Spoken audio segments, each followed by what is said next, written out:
আমার নাম বাবু মোল্লা। আমার বাবার নাম মৃত হায়দার মোল্লা। গ্রাম সৈয়দপুর পূর্বপাড়া। আমার গল্প, আমার বাবা 60 বছর ব্যবসা করছে, এই বড়া সিঙ্গারা লাড্ডু 60 বছর ব্যবসা করার পরে আমি আস্তে আস্তে আস্তে আস্তে এটা বাপেরটা ধরে রাখি, ধরে রেখে আজ 30-32 বছর ধরে আমি দোকানদারি করতেছি। আস্তে আস্তে দিতে দিতে অভ্যাস হয়ে গেছে আমার। হ্যাঁ, প্রথম প্রথম জ্বলতো, কিন্তু এখন আর জ্বলে না।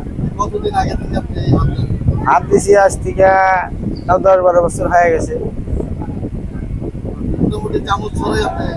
হ্যাঁ, মোটামুটি চামচ ছাড়াই হাত দিতে। হ্যাঁ, দেখে অনেকেই ভিডিও করে, অনেকেই ভিডিও করে করে ভাইরাস করে।